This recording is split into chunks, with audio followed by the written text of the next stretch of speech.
अभी तक जिसने भी जो सवाल किया उसमें एक ही चीज़ है कि किस पार्टी ने क्या किया और किस पार्टी ने क्या किया। आप नया चेहरा है और बिल्कुल ही मतलब शिक्षा से जुड़े हुए हैं। सिर्फ सीधा और छोटा सा सवाल का एक छोटा सा जवाब चाहिए। पार्टियों ने क्या किया क्या नहीं किया उससे हमको कोई मतलब नहीं। आपकी विचारधारा, आप अगर जीत के आते हैं तो नौतन बैरिया के लिए आपके जो सर्वांगीण काम होंगे वो उसका एक ब्यौरा छोटा सा दीजिए। देखिए 20 वर्षों से मैं शिक्षा के क्षेत्र में और इन 20 वर्षों में मैंने नौजवानों के लिए काम किया। गांधी ने भारत के लिए काम किया तो भारत के नेता, लालू जी ने बिहार के लिए काम किया तो बिहार के नेता, मैंने नौजवानों के लिए काम किया है तो निश्चित मैं नौजवानों का नेता अपने को मानता हूं। अगर मुझे अवसर मिलता है तो मेरा सबसे पहला काम होगा कि क्षेत्र की बुनियादी व्यवस्थाओं को, जैसे सड़क, पुल, तटबंध, सिंचाई, इसके लिए मैं अपनी जनता का आवाज जो है सदन में उठाऊं और बहुत मजबूत तरीके से उठाऊं। बाकी हमारे नौजवान साथी, आप देख रहे हैं यूथ जो है बिखराव की स्थिति में, नौकरियां होती हैं लेकिन एग्जाम कैंसिल हो जाता है, बार बार बच्चों को फॉर्म भरना पड़ता है, बार बार एग्जाम देने जाना पड़ता है। डोमिसाइल नीति नहीं लागू होने के चलते जो अभी टीचर की बहाली बीपीएससी से हुई है उसमें आधे यूपी के लोग और दूसरे प्रदेशों से लोग आके यहाँ जमे बैठे हैं और हमारे बच्चे सड़क पे घूम रहे हैं। तो हमारी पहली पहल होगी कि कैसे हमारा युवा मजबूत हो। इसके लिए हम लोग स्पोर्ट्स सेक्टर में भी काम करेंगे, एजुकेशन सेक्टर में भी काम करेंगे और नौजवानों की आवाज बनके जरूर सदन में हम इन चीजों को। अच्छा, जिस दिन आपका टिकट कंफर्म हुआ उसके अगले दिन से ही आपके पार्टी के कार्यकर्ताओं ने आपका विरोध करना शुरू कर दिया, उस पर क्या कहिएगा? सभी मिल रहे हैं, दल है, परिवार की तरह होता है और परिवार में जितने लोग होते हैं, अभी छठ पूजा आ रहा है, अगर एक घर में 4 भाई हैं तो वो चारों चाहते हैं कि सबसे ज्यादा माता पिता हम पे ध्यान दें। तो सबको उत्साह होता है कि हमें अवसर मिलना चाहिए और पार्टी की एक बहुत समृद्ध कमेटी होती है जिसमें बहुत योग्य और बहुत दूरदर्शी लोग ये निर्धारित करते हैं कि प्रत्याशी किनको बनाए कि सीट निकल के आए। ऐसे तो मेरे सब भाई योग्य हैं, मेरे सभी अभिभावक योग्य हैं, उसमें कोई कम योग्यता का नहीं है, लेकिन सौभाग्यवश मुझे ये अवसर मिला है और नाराज लोग सभी धीरे धीरे अब एक पैटर्न और एक ट्रैक पे हम लोग। कुछ आपने ये भी कहा जा रहा है कि कुछ लोग कह रहे हैं कि आप बीजेपी के सदस्य हैं। बहुत अच्छा सवाल आपने लिया, इसके लिए दिल से आपको धन्यवाद। किसी भी दल के सदस्य होने का कुछ ना कुछ तो प्रमाण होता है। जैसे कि आपका फोटो भी वायरल हुआ, जी वीडियो भी वायरल हुआ। मैं बता रहा हूँ आंसर नहीं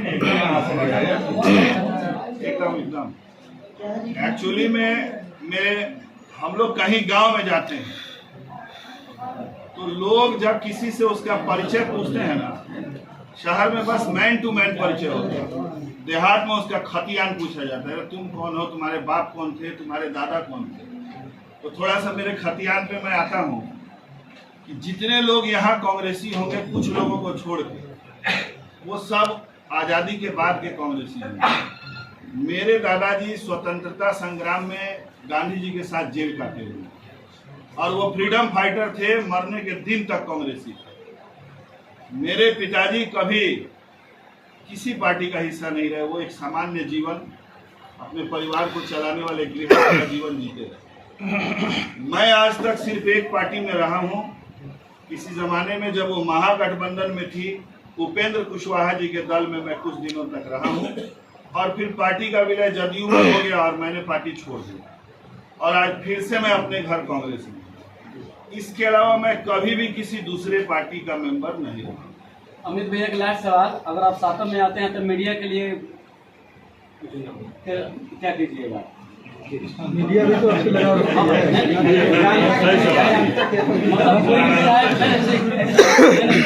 कोई भी विधायक मीडिया की आवाज नहीं उठाता है।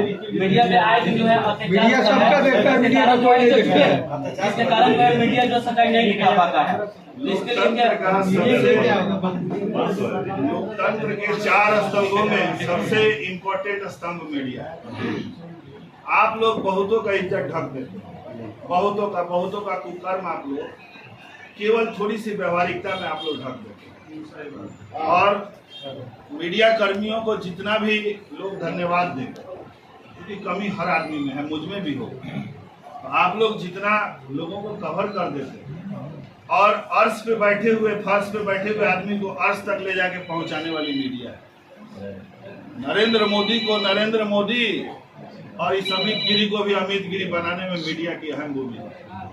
तो कहीं ना कहीं मेरी हमेशा प्राथमिकता होगी कि मीडिया जनों को मुझसे कभी कोई तकलीफ नहीं। एक अंत में आपके व्यक्तित्व को लेकर के सवाल करेंगे। आप शिव भक्त के रूप में भी जाने जाते हैं शिक्षक के अलावा, तो कांग्रेस बीजेपी के साथ तमाम साथी संघ जो है उनके बोल नजर आते हैं। क्या विचारधारा के मायने से सामंजस्य बैठा पाएंगे कांग्रेस? देखिए, ऐसा है, कांग्रेस मेरा परिवार है और पूजा तो हमारा ये हिंदुस्तान जो है, यहाँ पूजा करने वाले के दिल में नमाज पढ़ने वाले के लिए इज्जत और नमाज पढ़ने वाले के दिल में पूजा करने वाले के लिए श्रद्धा, यही हमारी खूबी है। और मेरे जीवन का एक पहलू तो सब चैनल और सब लोग बता रहे हैं कि अरे भाई ये शिवरात्रि करते हैं, मैं करता हूँ, मैं रोज पूजा करता हूँ। लोग 5 टाइम नमाज भी पढ़ते हैं, अच्छी बात है। लेकिन एक और भी पहलू है, हमारे यहाँ साल में रमजान के 29 दिन, क्योंकि 30वां दिन ईद होता है, प्रतिदिन रोज 300-400 लोग इफ्तार में आते हैं।